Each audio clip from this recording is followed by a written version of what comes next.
Escanear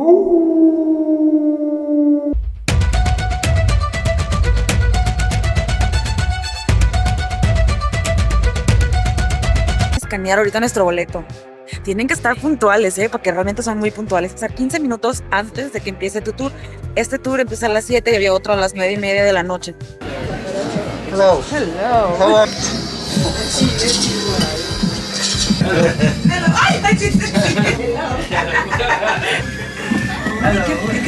Oigan, Méndez, está bien padre decorada. O sea, yo pensé que era un autobús normal, solo disfrazado por fuera, y que te bajas en lugares y te cuentan como historias como de terror, de aquí de Irlanda y cosas así, ¿no?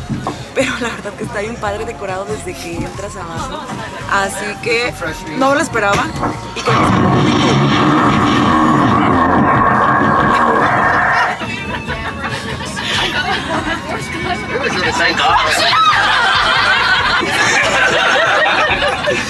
Good evening. Oh, hello. You want a photo? Yeah, very good. So, welcome on board the Dublin Ghost Bus. My name is Edgar, though when I greeted you downstairs, many of you called me Jesus.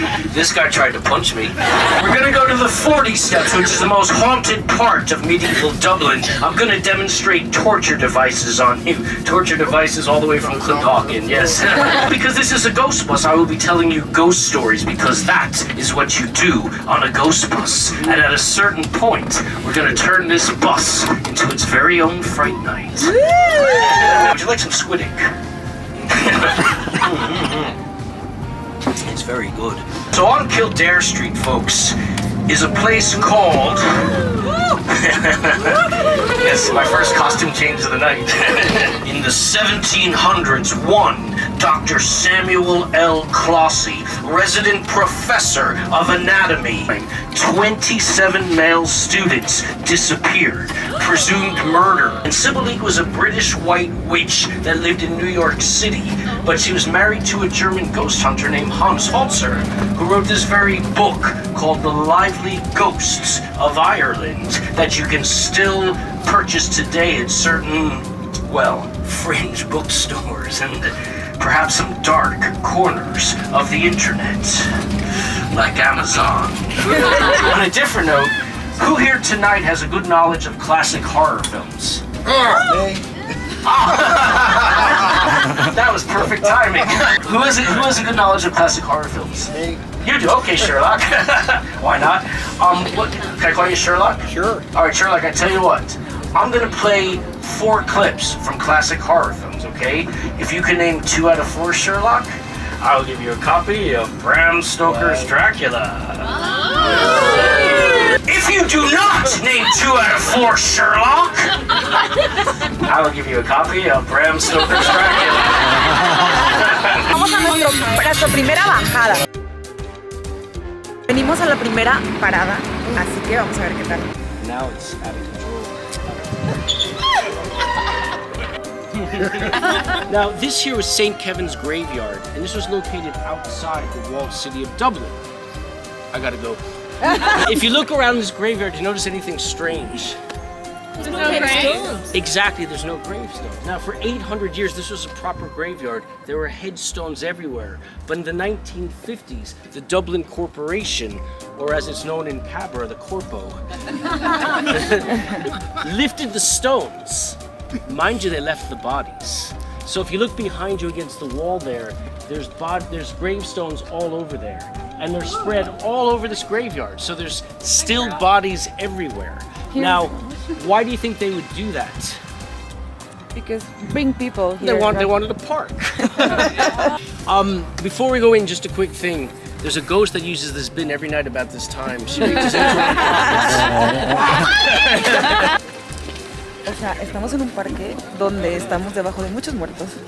Y miren, aquí siguen viendo todavía bueno, sí, como lo que quedó de las tumbas. De alguna de las tumbas. Después ahorita vamos a entrar a la iglesia, así que acompáñenos. Yo ya me subí arriba de las... Bueno, estamos caminando como quiera, aunque yo diga, ya me subí arriba de algún alma en pena. No, no es cierto, no, un alma en pena. Pues este parque está lleno de cuerpos. Some people did donate their bodies to science. For the most part, they got their bodies from grave robbers. And the grave robbers were affectionately called stiffy lifters. Now, the most notorious stiffy lifter was a man named Crazy Crow Hendrix. And Crazy Crow Hendrix was a musician by day and stiffy lifter by night. But like in today's world, the arts didn't pay very well, so people needed side gigs. Kind of like the GHOSTBUS tour. Steal a body was very lucrative. You made a lot of money, but it was extraordinarily risky. If you were caught, at the least you'd be fined, more than likely imprisoned, possibly tortured. And if you stole the wrong body, you could even be put to death. So it was very, very risky. Now, to dig up a body properly would take you 6 hours and expose yourself to being caught. But they came up with a way to steal the bodies in 30 minutes or less. Yeah, so what they did is first they hired local boys from the tenements, 10, 11-year-old boys, and they would spy on the funerals of the day for 2 reasons. 1, they needed to know what direction the body was lying in, and 2, it was tradition back then, especially in rural Ireland, in places like Kildare, for families to have 2 to 3 day parties around their newly buried loved ones to keep the stiffy lifters away. Now, could you do me a favor? Sure. Could you put your hand in the air like this for a second? Now, for this next... Yeah, you're thinking ahead, yes. For this next part, I need a volunteer. Please, say goodbye. Sit down right there. Sit down. Actually, the other way. Oh, the other way? Yeah. You're going to lie with your face up. Your feet are going to stick out, so don't worry about it. See where my hand is? Yeah. Try to lay back right to about here. Okay. It's all right, I'll make sure you don't get hurt. Thank you. There you go. We're right to the perfect. Now put your hands down by your side. Oh my God. Don't. You're doing amazing. Yeah, you're right. Great, guys. Don't sit up and say. Great, Jess. There you go, Jess. This is what it's like to be buried alive. Great mortician. She died with her shoes on, yes. So then what would happen is the boys, the 11-year-old boys, Wait, hold on.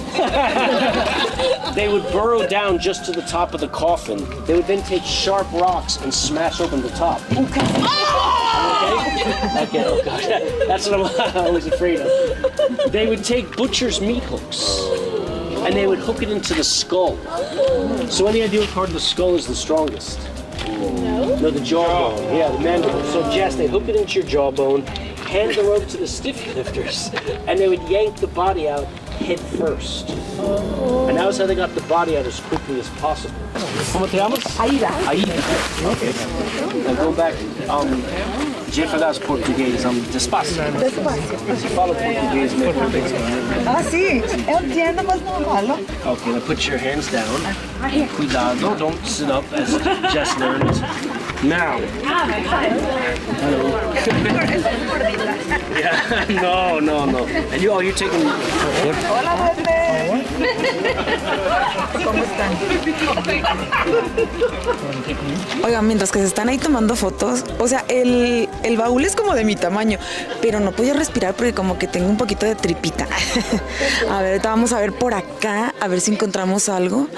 A ver, esto es una iglesia así como las que hemos visto en ruinas en nuestros videos. Nuestra primera bajada, no sé si vamos a tener algún otro lugar al que vamos a ir y visitar, pero se me hace muy padre porque este es un lugar en el que necesitas llaves, obviamente ellos tienen el permiso. Y bueno, nos cobraron 35 euros por persona por el tour.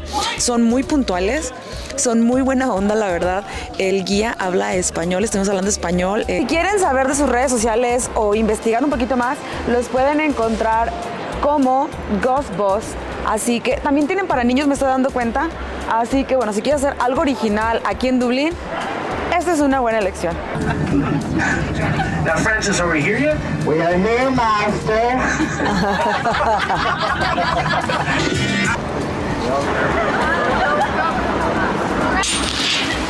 Ábrete sésamo. So, this wall here, this is the original walled city of Dublin. And this is what's left of the walled city.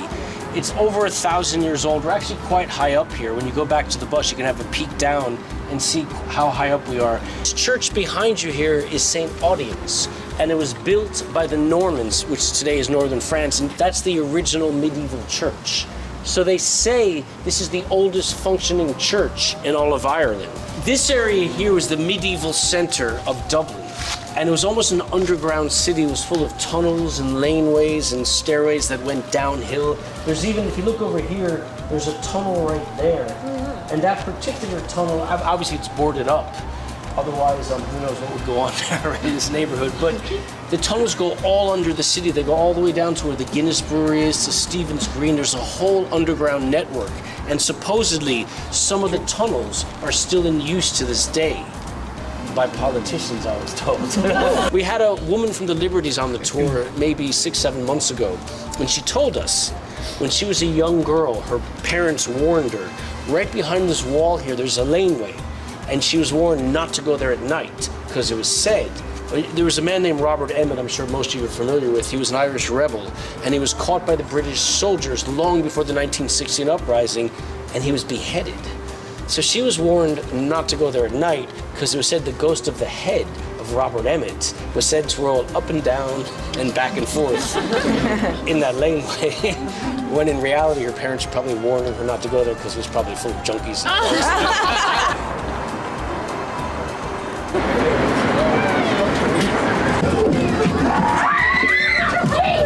Tour we like to call the 50 Shades of Grey of the Middle Ages.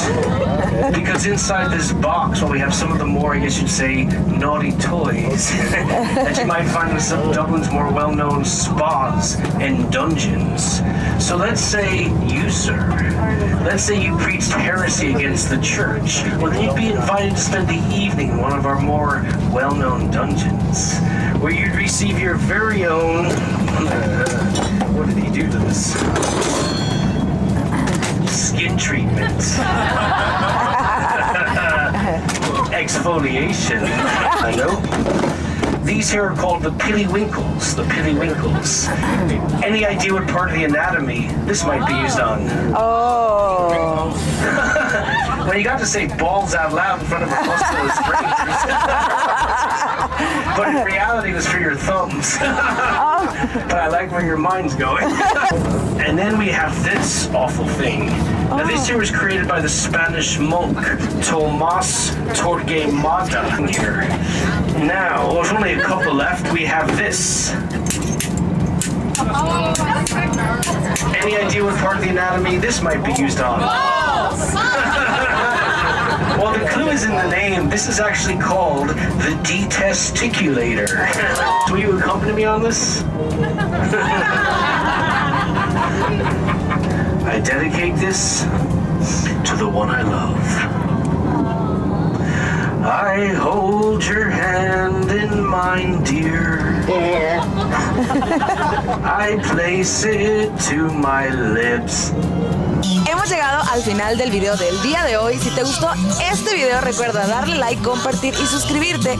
Y si andas por Irlanda y te gustan este tipo de cosas, de fantasmas, pues es un tour que te recomiendo.